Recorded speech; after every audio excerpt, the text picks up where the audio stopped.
Welcome back, everybody, to All Things Rangers. I am Mark Williams, and I am joined by the one and only John Filkowski. Hello, everybody. This week, not so much to talk about, but there are things to talk about for the Blueshirts. Recapping Thursday night, they took on the Washington Capitals. Ryan Strome with 2 goals, Artemi Panarin with 3 assists. Quality goaltending from Igor Shesterkin, and the first goal brought by Anthony Potato since joining the New York Rangers, Long Island native. Congratulations to him. Very nice moment. And that was also they wrote 4-2 victory for the Rangers. And last night, we'll give you our thoughts on the 2-0 shutout to the New York Islanders. So which one do you want to start with, John? I mean, might as well start chronologically, I guess. Just a lot of the things that I saw that were good in the Capital game. It looked like the team was heading in the right direction. The whole Tony DeAngelo saga obviously boiled over, and now he's pretty much done. And just the team seemed like they were like in the locker room and on ice in the warm-ups and in practices. They just looked like there was just a completely different vibe to it, like a weight had been lifted, and everybody had been playing well. I said that Pavel Datsyuk, Artemi Panarin played like Pavel Datsyuk. Which when he's on, he kind of does remind me of Datsyuk in the way that he can kind of skate well and take away the puck and then create offense out of it. He plays very smart. He's a high IQ hockey player, so that's when he's on, that's what I see. But I mean, the goaltending was good. I'm not going to say it was great. It was good. I still expect more, but that'll come with time. Capo Caco continues once again his real good play, and we'll talk about that for the Islander game as well. But up and down, I think the team overall played pretty well in that game. And then Anthony Potato, the pride of Island Park, New York, comes in and channels his inner Brian Leach, which funny enough is his favorite player. I mean, I've got friends and family that know Anthony Potato. And we were all very happy. A lot of people were talking, and they found a way to win. And it was one of the best games they've played all season. That was sort of like the game, because we were talking about this in previous episodes about how we were a little bit worried when Washington comes in. That's with the way they were struggling. That's all she wrote. That's a season. They're going to be too big of a hole. And then they found themselves 1 point out of a playoff spot. I think the Washington game kind of says 2 things to me. One is the Rangers aren't as bad as what people make them out to be. And the other one is, I don't know if Washington's as good as what they make them out to be. I don't like their goaltending. I don't. They're going to come back to the pack.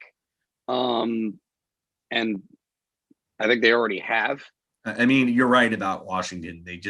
I think they're a scary team, but you're right. The goaltending is the Achilles heel. The depth is great.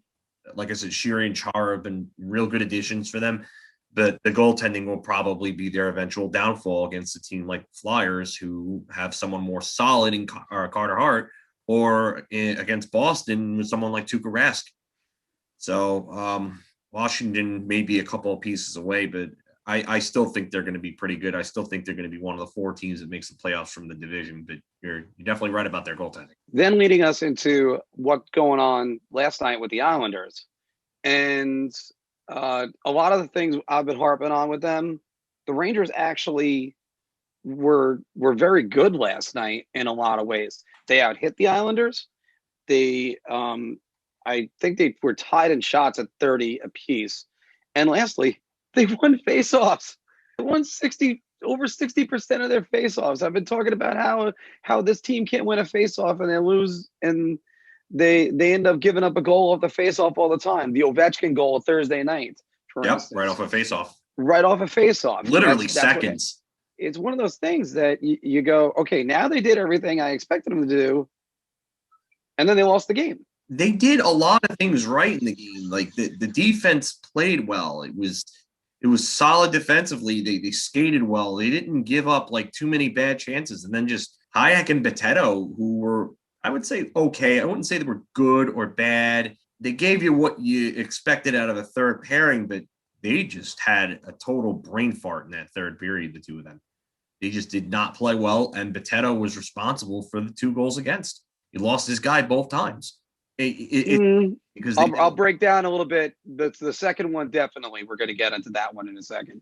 I'll break down the first one, not entirely his fault, but go ahead. Yeah, no, I know Hayek lost his guy at one time, and yeah, there's more to it than that. But you still got to cover your own guy as well. But there is one other aspect, yeah, and that's if you look at the replay again, Hayek does cough the puck up in the middle. We all know anybody that played hockey before in our lives can't do that. nope. So you can't just go, all right, let's just throw it up the middle on the backhand of all things. Stupid. Adam Pelech of all people was licking his chops. But if you look at the replay from the goal cam going out, Igor Shesterkin was way overcommitted to the right side post, and to the point where if you actually look at it again, the post bisects the numbers on his jersey, and by that time he makes the good save, but then he's got to cover all that bit of the net when the puck goes over there. That's easy for anybody. No, I get it, and that listen, that's something I've pointed out in the past couple of weeks on here and online and to other people. It just when he's not on his game, he's overcommitted. But I mean, I'm not going to say that he's bad. Oh, no, he was very good last night. Yeah, he was very good. He just, yeah, I do agree that that's one of those signs where it's just like, okay, like you can't do that, but.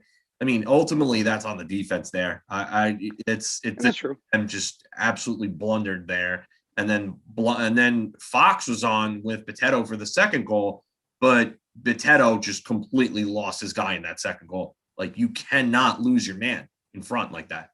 It's bad. That was a 2-on-4 redirection. That's on the defense. You can't excuse that. That's ridiculous. Yeah. Like Matthew Barzal got the secondary assist, and all he wanted to do was flip the puck in. So that says everything you need to know about that goal, and that's just laziness. You can't excuse it, but didn't lose in the game, didn't help much because the Rangers ended up having to try to score 2 goals on one shot, which you squeeze the sawdust out of your stick, you're not going to happen. But when you go against the New York Islanders, don't give them multi-goal leads. Well, yeah, that's what I said with the last episode. You're not going to get the Islanders when they play like they played on January 16th in that second game of the season. You're not going to get that. So you gotta take advantage and you got to be ready. And they were ready. They skated well. They matched their intensity. I would say the Rangers even controlled most of the game for the first at least half of it, maybe if not the first 2 periods. The Rangers got the better of the chances. Here's the problem, though. They didn't get enough high danger chances. There were just simply not enough of them. 2, there were too many one and dones. So instead of, not getting the second chance, these guys are flying by the net and not capitalizing on any rebounds. So, I mean, as good as Varlamov was, and he was a difference maker in that game, he really wasn't tested a whole lot. I mean, the shots were even. So you gotta give him something to make his life tough. And that's where Chris Kreider comes in, and he was invisible yet again. You know who was also invisible yet again? Mika Zibanejad. I don't know what's going on with him. Listen, if it's COVID, if it's an injury, I don't know what it is, the shortened or almost no camp that he had. Something's not right with him, and it's got to be addressed, and he's either got to sit until he's better or something has to happen where that line gets demoted to be the second line because they're not playing well enough to be the first line right now. And Chris Kreider has just not been good all season, aside from maybe like 1, maybe 2 games where he's been a factor. And it's a problem. You're not going to win like that. 2 other things I've seen that really kind of stand out to me are the fact that the team doesn't move the puck with conviction. Like when the point men and forwards get the puck on passes, all the passes and the plays and the spaces are being taken away and contested because they're just not moving it quick enough. They're hesitating too much. and instead of firing it on net, they're holding on to it and then looking for a lane, and then everything's clogged up, and then they just throw it, or it gets blocked, or it goes down low on a dump or something like that. And the power play has to change. It's got to change. I know a lot of people are going to say, "Oh, well, don't say Tony DeAngelo." Well, Tony was was a zone entry monster, and was one of the best in the league at gaining entry to the offensive zone, then walking the line, and actually has a good shot. So, as much as I hate to say it, power play has not looked good without Tony this season. But I understand that he's not going to be around anymore. It's time to put Alexei Lafreniere on the first unit and see what he can do. Either that or put Capo Caco there and put Artemi Panarin back on the near wall where Mika Zibanejad was. Yeah. Personnel-wise, I got to agree. It's the right side wall. I think Fox does a good job of distributing the puck. I just don't see any action from the right side wall. Whether or not it's put Ryan Strome back there, if you're going to ask, I don't see Buchnevich doing anything with it right now. No. This is Alexei Lafreniere needs something to get him going, or Capo Caco. And it's not going to be playing with Brett Howden. Big surprise. His name's going to come up a lot in the next minutes. But it's just because I made the prediction, the bold prediction. They were going to have the number one power play unit for the first time since 1997. They were going to actually be better than they were when they were the 7th ranked last year. Wow. I think right now they're sitting at 20th right now, and their penalty kill has been good, and their penalty kill has been atrocious. And that was at one of our first shows we did. So it's sort of like it's flip-flopped. And yeah, this is on, I think this one's on Quinn. You gotta figure out what to do with this, because right now it's starting to look like the early 2010s New York Rangers power play. That's not gonna work. And teams, honestly, it looks like teams have it so scouted to the point where they're having a ton of trouble gaining entry to the zone. Like if they don't win that opening faceoff, that's a problem for them. I mean, that puck's going back down the other way, and then you're wasting 30 to 45 seconds of each power play trying to gain the zone again because you can't win the faceoff, and you're having trouble gaining the zone on top of that. There are too many problems I see. And Adam Fox, as much as I like Adam Fox, he just does not have a good enough shot to really threaten a goaltender from the point. Mm-hmm. He can get shots through, like wrist shots, but he doesn't have that big slap shot that's going to make goaltenders fear him. So, he's not really a shooting option. Well, this is actually where the danger of using only one defenseman on the power play comes in, because then it's up to Panarin, it's up to Zibanejad to do it. And then Fox is more than a capable distributor, and he's having a very good season outside of what we're describing on the power play right now. But you're right, his shot is not good enough to be the guy all the way up top. And I'm not going to say, let's put Jacob Trouba up there right now, but right now, you almost vomited right there, John. But I mean, this team is killing time almost until Nils Lundqvist is here. Again, by the way, how do I pronounce it? Is it Lundqvist or Long? It's Nils Lundqvist. Nils Lundqvist. Okay. Anyway, this team is killing time until Nils Lundqvist is here next year, because he's the power play guy of the future, and everybody keeps raving about him. So he's got the cannon to do it, man. I can tell you that right now. I have absolutely seen him rip bombs from Ovechkin's spot, from the top. I mean, I hope he's the answer, because they need a guy who can, 1, gain entry to the zone. 2, they need a guy who can walk the line. And 3, they need the guy that has a credible shot.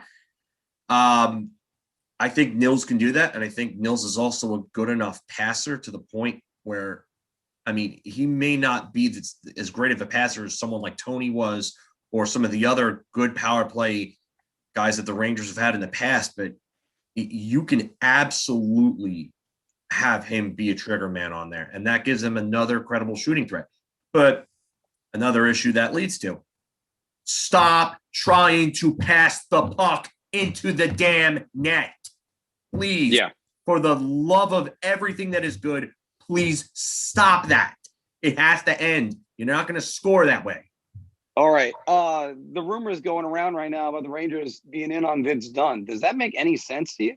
Yeah, I mean, they need a left side guy. I've said this before, and I like him. He's a good player. I think the analytics really, they say that he's better than he really is, in my opinion. I've seen enough of the guy play. He's solid, but he's not somebody you want on your top pairing. He's a middle pairing guy. He's a good two-way guy on the middle pairing. But the quality of his competition over the years hasn't been great. So that's part of why the numbers are kind of skewed in his favor. Would he help this team? Yeah. I don't know if he's going to be worth the price of what they would give up. And I don't know if I would want him taking away minutes possibly from somebody else. Like, what this team could really use right now is a guy like Matthew Robertson coming along, maybe even next year, as soon as next year, and absolutely playing well. Braden Schneider played his first game with Hartford the other day against Bridgeport, and he actually looked really good in that game from what I've read in the clips that I saw. I didn't get to watch the game. So that's a good sign. I mean, he's going to get sent back to juniors. I mean, the only reason why he's playing right now is because WHL's not started up yet. I'm not sure it's the status on that and when they're starting. But this team has the defenders of the future in the system. I don't know if Vince Dunn is really worth what St. Louis might want for him. Oh, hey, you still here? Well, you know what you should do? You should watch some of these other videos on our channel, like this one, comment, and share it with other people.